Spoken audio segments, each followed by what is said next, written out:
তুমি না এক্ষুনি পনির দিয়ে ডেকোরেশন করে ফেলেছিলে, এখন তুমি কি অবস্থা শুরু করেছো এগুলো?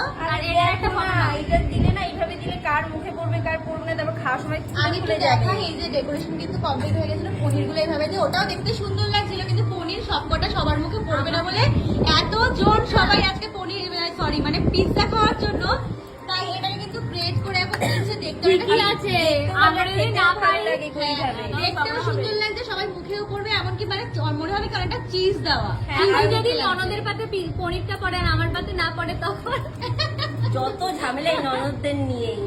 তো দেখো মানে এখানে কিন্তু অলরেডি প্রিপারেশন হয়ে গেছে, মানে ঝামেলা মানে উপরে বেকে বসিয়ে দেওয়া হবে। আর এদিকে সবাই ঘুমিয়েও পড়েছে, দেখো এই একজন এই ঘরে ঘুমাচ্ছে, এদিকে এই ঘরে রিপন ঘুমাচ্ছে, শুধু শুয়ে পড়ে ঘুমিয়েও পড়েছে। আর যদি এই ঘরে অন্ধকার, এই ঘরে দাদা ঘুমাচ্ছে। একেবারে দেখা যাক কখন এটা হবে, আমি মানে এক্সাইটেড হয়ে পড়েছি কখন খাবো। সবাই বলে নাকি আমাদের লাগছে না মেয়েদের মাথায় দেখতে। বুদ্ধি